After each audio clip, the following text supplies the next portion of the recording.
Hi అండి, welcome to my YouTube channel grow with SIP. నా పేరు కృష్ణ, మీ ఆథరైజ్డ్ మ్యూచువల్ ఫండ్ డిస్ట్రిబ్యూటర్. ఈరోజు ఈ వీడియోలో మనం మ్యూచువల్ ఫండ్ గురించి, ఎస్ఐపి గురించి, లంసమ్ గురించి తెలుసుకుందాం. అదేవిధంగా రెండిట్లో ఏది బెటర్ అనేది కూడా మనం తెలుసుకుందాం. ఫస్ట్ మ్యూచువల్ ఫండ్ గురించి మనం అర్థం చేసుకుందాం. మ్యూచువల్ ఫండ్ అనేక మంది ఇన్వెస్టర్స్ నుంచి డబ్బుని పూల్ చేసి ఒక ఫండ్లో పార్క్ చేస్తారు. తర్వాత ఈ ఫండ్స్ని క్వాలిఫైడ్ ఫండ్ మేనేజర్ ఇన్వెస్ట్ చేస్తారు as per the objective of scheme. Next, ఈ మనీని మేనేజ్ చేసేది మనం కాదు. ఎక్స్పీరియన్స్ ఫండ్ మేనేజర్స్ మీ మనీని మీ గోల్ ప్రకారం ఇన్వెస్ట్ చేస్తారు. గ్రోత్ కోసం, ఇన్కమ్ కోసం, లేక ట్యాక్స్ సేవింగ్ కోసం, depending on the objective of the scheme. మీరు ఇన్వెస్ట్ చేసిన మనీకి బదులు మీరు యూనిట్స్ పొందుతారు. ఈ యూనిట్స్ వాల్యూ డైలీ మారుతూ ఉంటుంది based upon the NAV. NAV అంటే నెట్ అసెట్ వాల్యూ అంటారు. ఈ టెర్మినాలజీస్ అన్ని మనం ఫ్యూచర్ వీడియోస్లో మాట్లాడుకుందామండి. Next, returns. ఈ ఫండ్లో ప్రాఫిట్ వచ్చినా లేకపోయినా లాస్ వచ్చినా మీరు ఎంత ఇన్వెస్ట్ చేశారో దాని ప్రకారం మీ షేర్ ఆఫ్ రిటర్న్ ఉంటుంది. అండ్ నెక్స్ట్ వచ్చేసి benefits of investing in mutual funds. Core benefit వచ్చేసి మనకి డైవర్సిఫికేషన్. మ్యూచువల్ ఫండ్స్లో మీ మనీ ఒక కంపెనీలో కాదు, స్టాక్స్, బాండ్స్, ఇంకా వేరే అసెట్స్లో స్ప్రెడ్ చేస్తారు. అందుకే రిస్క్ తగ్గుతుంది. ఇండియాలో మీరు తీసుకుంటే మినిమం 1 స్టాక్ కొనాలి మనం, ఇర్రెస్పెక్టివ్ ఆఫ్ ది ప్రైస్. ఒకవేళ ₹1,00,000 ప్రైస్ ఉన్నా కానీ మనం మినిమం 1 స్టాక్ పర్చేస్ చేయాలి. కానీ మ్యూచువల్ ఫండ్లో అలా కాదండి. మ్యూచువల్ ఫండ్స్ కొన్ని ఎలా అంటే ₹500 కూడా మీరు స్టార్ట్ చేయొచ్చు.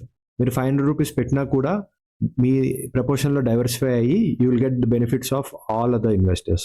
అందరికి ఏ బెనిఫిట్ ఉందో మీకు అదే బెనిఫిట్ ఉంటుంది. But the proportion of share in profits and losses is dependent on the amount that you have invested. అంతేకాదండి, ఒక ఎక్స్పర్ట్ సెలెక్షన్ అవుతుంది దీంట్లో. సో ఇందాక ఫండ్ మేనేజర్ అని చెప్పాం కదా, ఫండ్ మేనేజర్ అవైలబుల్ 5,500 కంపెనీస్ నుంచి ఏదైతే మనకి సూటబుల్ అవుతుందో, గ్రోత్ పొటెన్షియల్ ఉన్న కంపెనీస్ ఐడెంటిఫై చేసి వాటిలో ఇన్వెస్ట్ చేస్తూ ఉంటారు మన మనీని. For us who do day to day job ఇది పాసిబుల్ అవ్వదు. To going to this 5,000 companies, check which is good and then invest in it, ఇది పాసిబుల్ కాదు. సో మ్యూచువల్ ఫండ్ ఈ ప్రాబ్లం మనకి సాల్వ్ చేస్తూ ఉంటుంది. నెక్స్ట్ వచ్చేసి సక్సెస్ఫుల్ ఉండాలంటే మనం ఇన్వెస్టింగ్లో ఈ 3 ఫాలో అవ్వాలండి. Equity plus long term plus diversification. Equity అంటే ఈక్విటీ మార్కెట్స్లో ఇన్వెస్ట్ చేస్తారు to get better returns beating inflation. Long term investor ఉంటే మనకి రిస్క్ తగ్గుతుంది. డైవర్సిఫికేషన్ వల్ల మనకి బెటర్ రిస్క్ అడ్జస్టెడ్ రిటర్న్స్ దొరుకుతాయి. ఈ 3 మాత్రమే కాదండి, ఇవి చేయడానికి మనకు ఒక 3 కావాలి మళ్ళీ. ఎవరండి? ఫస్ట్ వచ్చేసి ఫండ్ మేనేజర్. మీ కష్టపడి సంపాదించిన డబ్బుని సరైన స్టాక్స్లో ఇన్వెస్ట్ చేసి మంచి రిస్క్ అడ్జస్టెడ్ రిటర్న్స్ పొందేలా చేయడం ఫండ్ మేనేజర్ ఒక బాధ్యత. అడ్వైజర్ వచ్చేసి మీ గోల్స్ ప్రకారం మీకు సూటబుల్ అయ్యే స్కీమ్ అండ్ మీకు సూటబుల్ అయ్యే ఫండ్ని ఐడెంటిఫై చేసి ఇవ్వడం అడ్వైజర్ ఒక బాధ్యత. ఇన్వెస్టర్ ఏం చేయాలండి? Investor should be invested as long as possible. డిసిప్లిన్తో లాంగ్ టర్మ్లో ఇన్వెస్టెడ్గా ఉండడం ఇన్వెస్టర్ ఒక రెస్పాన్సిబిలిటీ. ఈ 3 థింగ్స్, ఈ 3 కలయికతో మనకి better returns and this is the success Mantra of successful investing.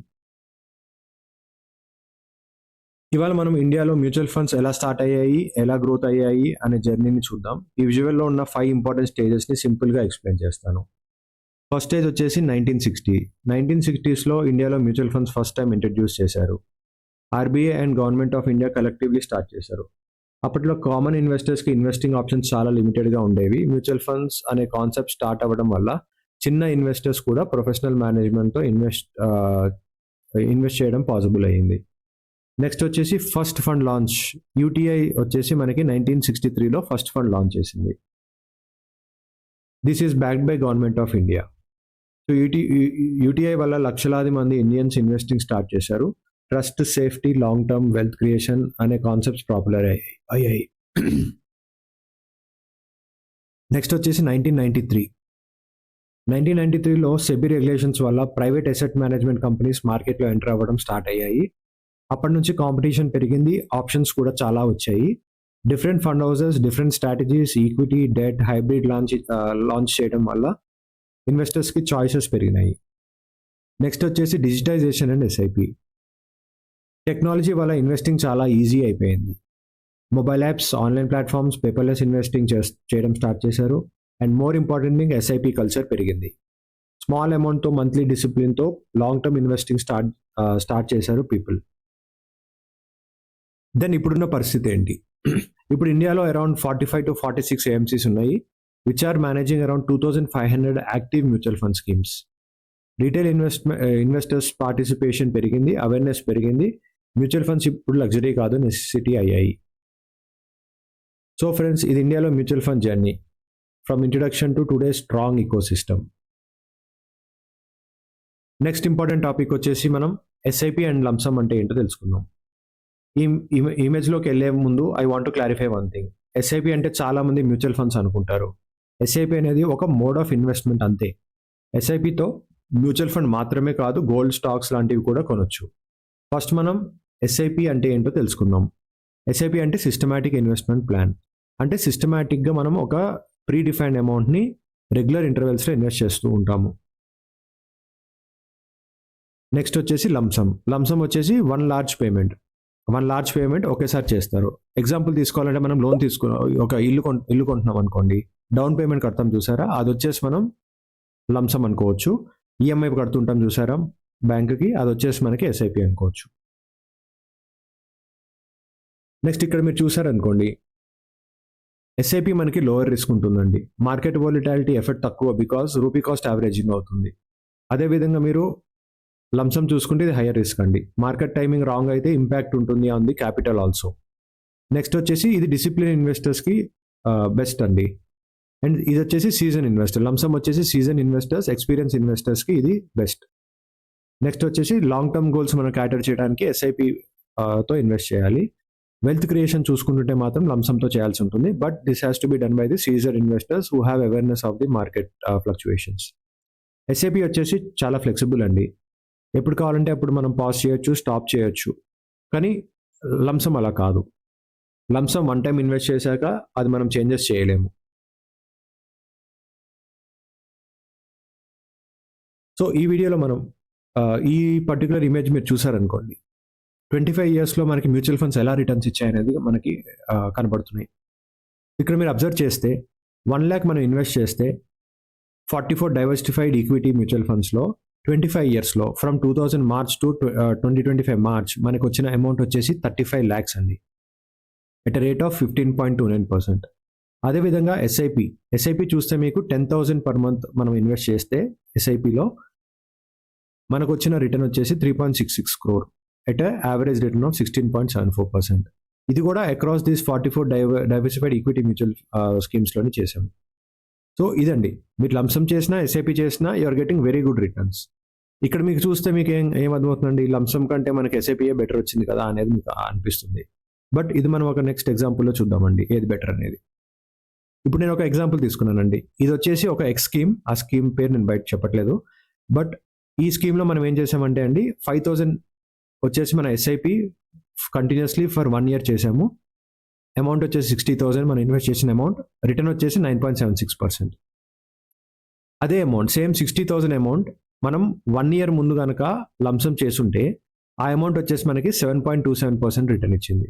So ఈ సినారియోలో ఏమైందండి, same scheme, same time horizon, but returns are different. ఇక్కడ ఏమైందండి, SIP return is more than the lump sum return. Now మనం ఏం చేద్దామంటే అండి, సేమ్ స్కీమ్ ఇందాక సినారియో 1లో యూజ్ చేసిన స్కీమే సినారియో 2లో కూడా యూజ్ చేసి 2,500 per month ఎస్ఐపి చేస్తే టోటల్ మన 90,000 3 yearsకి మనం కట్టినట్టు ఉంటుందండి, కంటిన్యూస్గా పే చేస్తే. ఇక్కడ చూస్తే మనకు రిటర్న్ వచ్చేసి 34% వచ్చిందండి.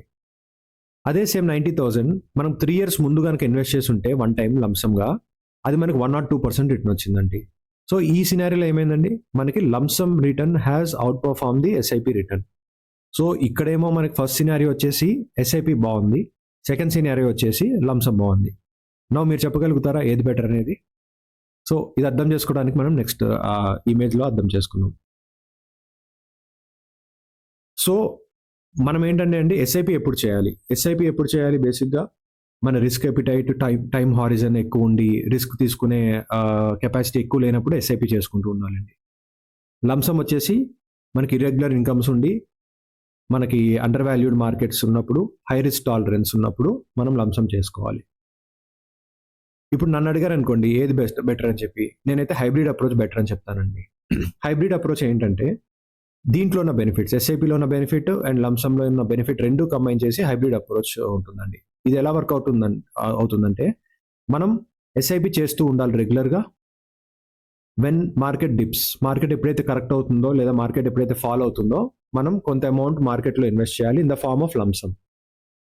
So this is the hybrid approach. So SIP రెగ్యులర్గా చేయాలి, మార్కెట్ కరెక్ట్ అయినప్పుడు కుదిరినంత అమౌంట్ లంసమ్తో ఇన్వెస్ట్ చేయాలి. So that is the hybrid approach. ఇలా చేయడం వల్ల మనకి బెటర్ రిటర్న్స్ రావడానికి పాసిబిలిటీ ఉంటుంది. మీరు కంపేర్ టు దీస్ ఇక్కడ మీరు చూసారనుకోండి, ఈ రిటర్న్స్ కంటే కూడా ది కాంబినేషన్ మనం చేసుకుంటే will get very good returns by the hybrid approach. ఇప్పుడు మీకు డౌట్ రావచ్చు, అసలు మార్కెట్ డిప్ అవుతుందా అని. Yes, markets are bound to correct. ఈ చార్ట్ చూడండి, మార్కెట్స్ ఎలా కరెక్ట్ అయ్యాయో కనిపిస్తున్నాయి. లాస్ట్ 45 years డేటా అనలైజ్ చేస్తే markets corrected by 10% or 20% in 40 to 45 cases. Almost in 90% cases market correct అయ్యాయి. రెగ్యులర్గా ఎస్ఐపి చేస్తూ ఇలా మార్కెట్ కరెక్ట్ అయినప్పుడు లంసమ్ చేస్తే you can get very good returns. Every dip is an opportunity to invest, but people cell and end up in losses. So dip అయినప్పుడు భయపడేసి అందరూ అమ్మేస్తూ ఉంటారండి. ఈ టైంలో మనం పర్చేస్ చేయాలి. పర్చేస్ చేస్తే మనకి వెరీ గుడ్ రిటర్న్స్ వస్తాయి.